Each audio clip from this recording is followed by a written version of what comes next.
Hi, my name is Bruce Holland, Virtual Group.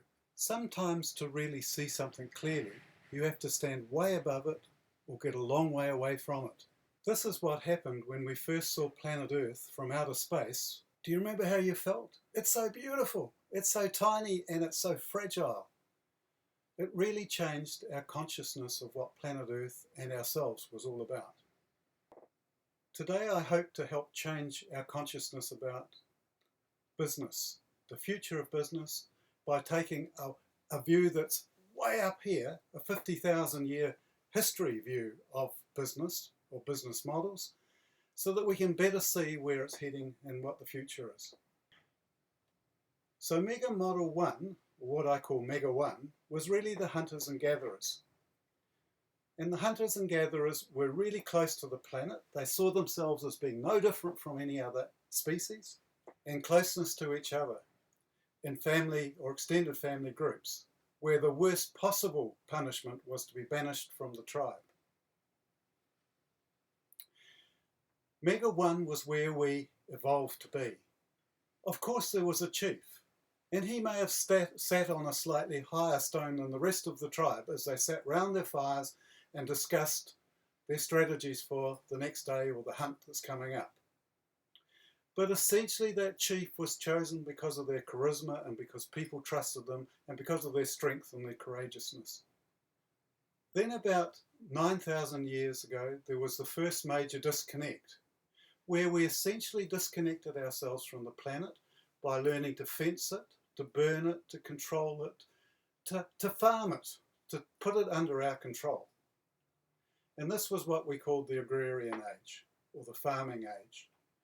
And whilst it provided many benefits, such as more food, bigger populations, and additional leisure time, at least for some people, so that the arts could start to be formed, it also had a major emotional disconnect. We moved from where we evolved to be to a different place. Mega 2, many benefits, but many disadvantages also. So the face becomes neutral at best. Then about 150 years ago, like a heartbeat in our terms of our evolution, we moved into the industrial machine, or Mega 3. We took ourselves away from our families, planted ourselves in towns. It was the age of nuclear families and individualism. Everyone for themselves, dog eat dog. Again, it provided many benefits, but many disadvantages. And if you look at this chart, you'll see that Mega 3 is diagonally opposite Mega 1, which is where we evolved to be. It's about as far away as we possibly could be from where we evolved to be. And so our face turns into a very decidedly unhappy face. So let's explore a little bit more the current business model, because it really is, in many ways, an amazing machine. Essentially, it's about controlling energy.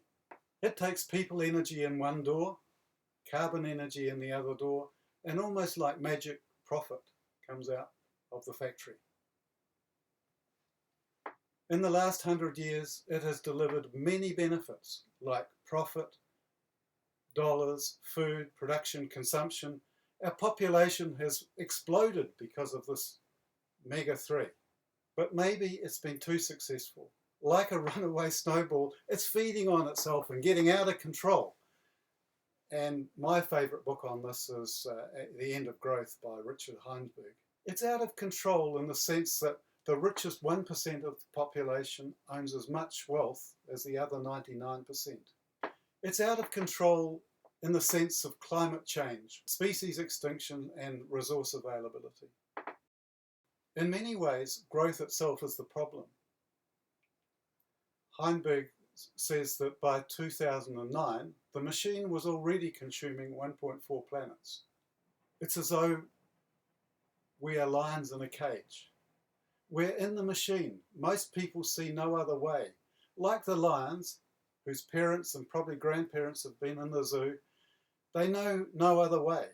They feel angry, agitated, and discontented. They're pacing around unhappy, but not quite understanding why. We do the same. or we compensate with overeating, by alcohol, by drugs, by crime. Around about 2000, we've passed the top of the S-curve, and the future could be really toxic.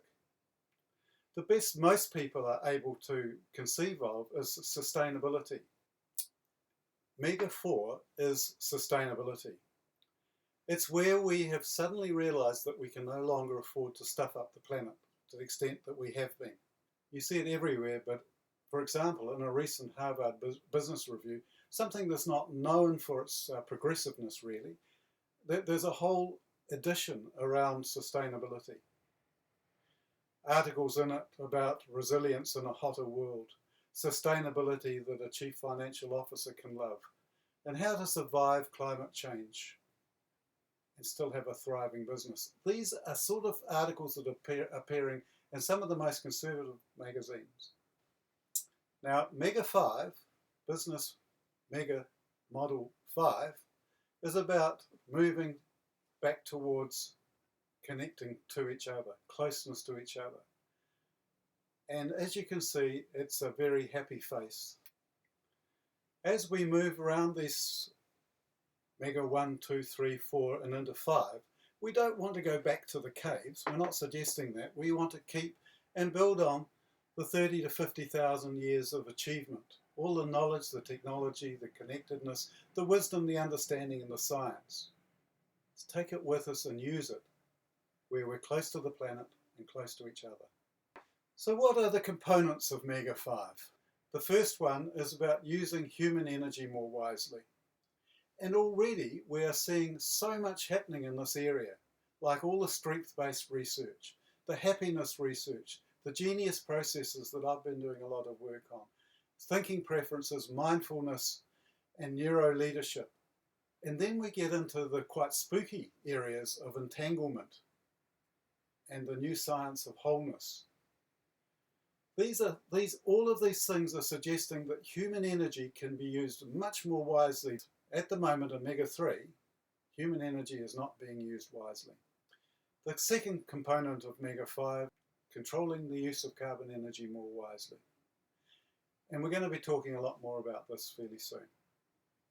The third component of Mega 5 is self-sustaining systems.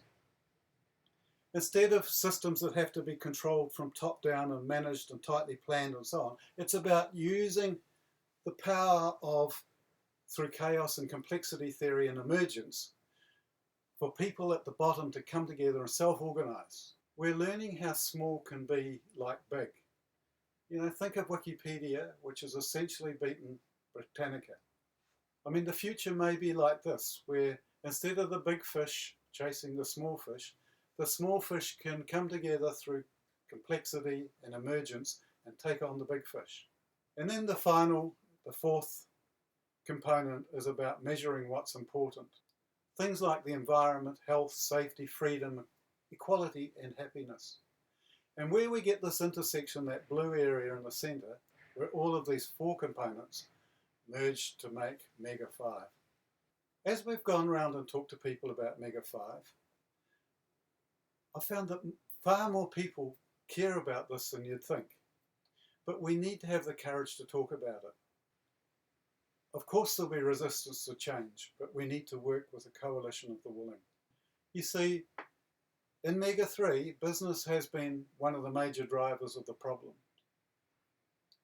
But it may be the only thing strong enough to fix it, and certainly nothing will improve until business is on board. To get to Mega 5, many of the successful business models we'll need already exist, like Semco in manufacturing, W.L. Gore in clothing, Morningstar with tomatoes, Z Energy is doing some wonderful stuff in energy, and Netflix in electronics. It's not as though we have to go out and invent whole new business models. You can't talk about Mega 5 without thinking about chaos theory, which essentially says that when you move from one stable state to another stable state, you go through a period of chaos. Right now we're moving from the industrial age to the information age, from Mega 3 to Mega 4. And we're going through chaos like most people know. And in that situation, the butterfly effect applies. where small changes can lead to very big results. Mostly business is still in the machine in Mega 3, and there's no guarantee that it will move from being the breaker of the world to becoming the maker of the world. But there are many small waves which make us confident in Virtual Group that at least we're going to be moving into Mega 4 sustainability. Just think of the nanotechnology wave, the battery technology, the biological solutions, open source, technology embedded in all sorts of stuff, and 3D printing. In Virtual Group, we're determined to push for Mega 5, and we think this is where we're different. The only company we know who is actually looking at trying to become not only closer to the planet, but closer to each other, back where we evolved to be.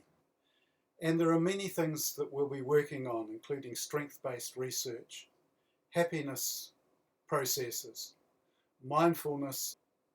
So all these smaller waves are coming together to create a very big tsunami wave. It's important for you to decide whether you're going to be on top of this wave, surfing towards a much brighter future, or on the beach, watching as the tsunami comes in. If you would like your business to move from being the breaker of the world to the maker of the world, then we invite you to contact us in the details below.